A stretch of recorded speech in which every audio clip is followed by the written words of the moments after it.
की वह रात अजीब ही नहीं, अस्वाभाविक थी। आसमान में बादल इतने घने थे कि चांद की हल्की सी रोशनी भी जमीन तक नहीं पहुंच पा रही थी। पहाड़ों के बीच फैला वह जंगल दूर से ही ऐसा लग रहा था जैसे किसी ने अंधेरे को आकार दे दिया हो।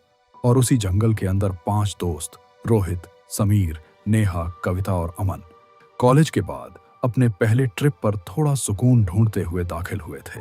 लेकिन जैसे जैसे वे अंदर बढ़े, हवा ठंडी ही नहीं बल्कि भारी होती गई।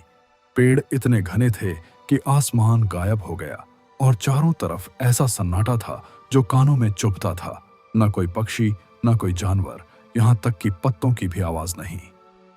नेहा बार बार पीछे मुड़कर देख रही थी क्योंकि उसे साफ महसूस हो रहा था कि कोई उनके पीछे चल रहा है, लेकिन हर बार अंधेरा ही मिलता।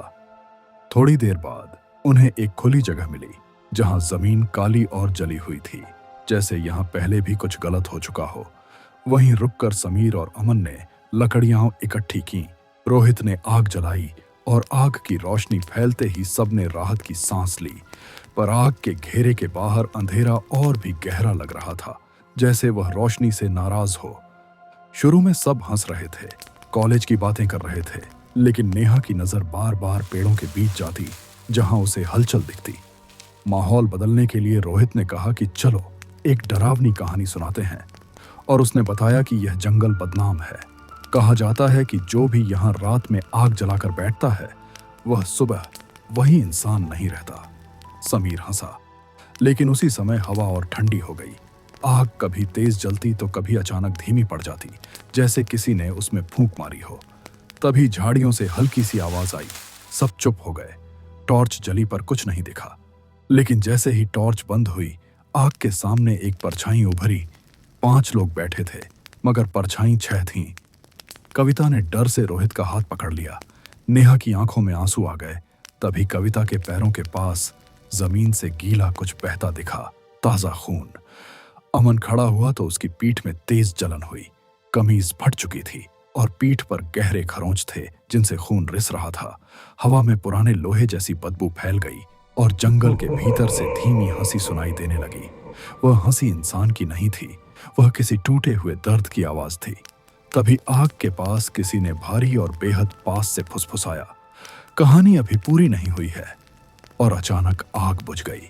चारों तरफ ऐसा अंधेरा छा गया जिसमें अपनी सांसें भी पराई लगने लगीं। सबको महसूस हुआ कि कोई उनकी गर्दन के पास खड़ा है। उसकी सांसें ठंडी थीं। रोहित भागा, लेकिन किसी ने उसकी टांग पकड़कर उसे घसीटना शुरू कर दिया। उसकी चीख अचानक ऐसे बंद हुई जैसे किसी ने उसका मुंह नोच लिया हो। समीर और अमन ने भागने की कोशिश की, पर अंधेरे से एक आकृति निकली जिसकी गर्दन टेढ़ी थी, जैसे किसी ने तोड़कर फिर जोड़ दी हो। आंखें खाली थीं और उसके हाथों में 6 उंगलियां थीं। जब उसने जमीन को छुआ तो खून में 6 उंगलियों के निशान बन गए। नेहा बेहोश होकर गिर पड़ी। सुबह जब जंगल के गार्ड वहां पहुंचे तो कैंप खाली था। सिर्फ जली लकड़ियां, खून के धब्बे और एक जली हुई डायरी मिली जिसके आखिरी पन्ने पर लिखा था, हम 5 नहीं थे। जंगल अपनी अधूरी कहानी पूरी करने के लिए छठे को चुनता है। और आज भी कहा जाता है कि अगर कोई उस जगह रात में आग जलाता है तो अंधेरे से कोई बाहर आता है और अपनी कहानी पूरी करने के लिए नए लोगों को ढूंढता है। तो अगर आप जानना चाहते हैं कि नेहा का क्या हुआ, रोहित की चीख क्यों अचानक बंद हुई और वह 6 उंगलियों वाली चीज असल में क्या थी, तो भूटेपा को सब्सक्राइब करें और कमेंट में बताइए कि क्या आप इस कहानी का पार्ट 2 देखना चाहेंगे।